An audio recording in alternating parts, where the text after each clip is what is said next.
चांद के south pole पर चंद्रयान 3 के रोवर प्रज्ञान ने अपने कदम बढ़ा दिए हैं। अब लैंडर विक्रम और रोवर प्रज्ञान अपने अगले चरण में जुड़ चुके हैं और यह है चांद के सतह से भेजी गई वो तस्वीर जिसे रोवर प्रज्ञान ने देखा और विक्रम लैंडर ने अपने कैमरे से उतार लिया।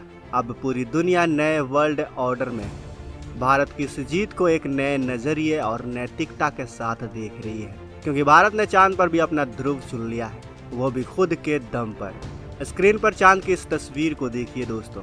चांद की इस तस्वीर में जो चांद के मिडिल और नॉर्थ में जो नीले रंग के स्पॉट नजर आ रहे हैं, वहां अमेरिका ने मैन लैंडिंग और लैंडिंग मिशन को अंजाम दिया है, जबकि लाल रंग के स्पॉट वो साइट हैं जहां रूस और चीन ने रोवर और रिटर्न मिशन भेजे हैं।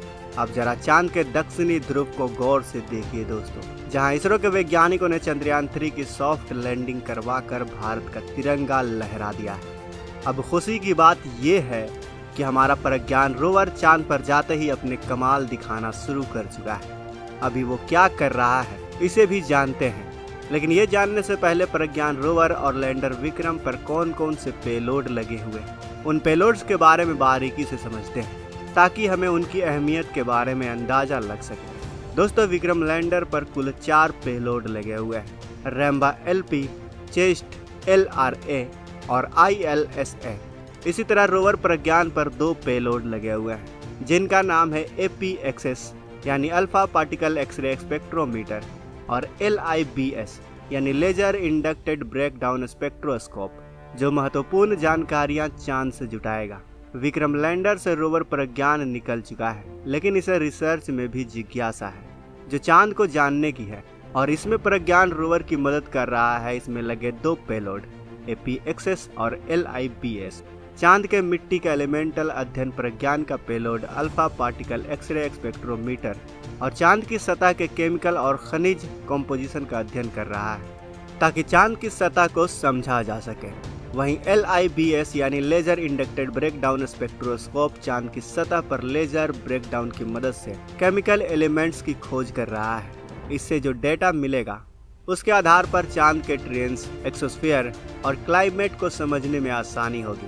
अब तक माना यह जा रहा था कि विक्रम लैंडर से अलग हुए प्रपल्सन मॉड्यूल की लाइफ 3 से 6 महीने की है, लेकिन इसरो चीफ S सोमनाथ ने कहा कि हमारे पास उम्मीद से ज़्यादा फ्यूल बचा है, यानी अगर सब कुछ सही रहा और कोई दिक्कत नहीं आई तो प्रपल्सन मॉड्यूल कई सालों तक काम कर सकता है।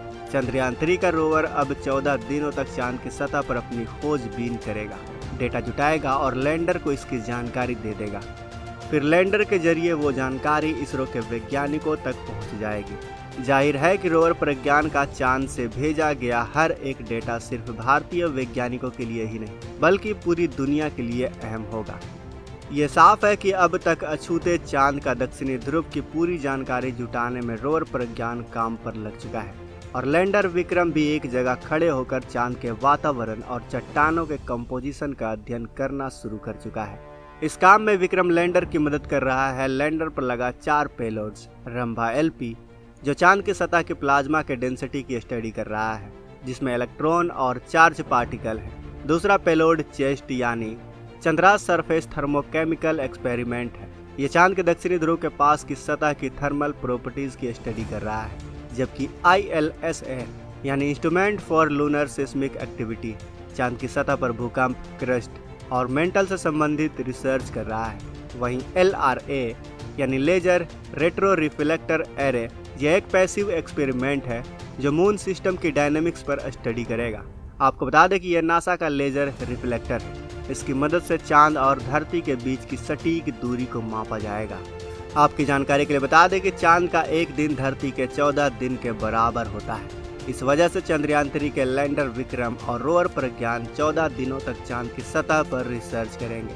दोनों के काम अलग अलग बटे हुए हैं। रही बात प्रपल्सन मॉड्यूल की, तो प्रपल्सन मॉड्यूल चांद के ऑर्बिट में 100 किलोमीटर ऊपर चक्कर लगाता रहेगा और इसका काम धरती और चांद के बीच कम्युनिकेशन स्थापित करने का है। लेकिन बात इतनी ही नहीं है दोस्तों। प्रपल्सन मॉड्यूल में SEP यानी स्पेक्ट्रो पोलिमेट्री और हैबिटेबल प्लेनेट अर्थ पेलोड है, जो चांद की कक्षा से धरती के स्पेक्ट्रल और ध्रुवीय पोलराइजेशन को मापेगा।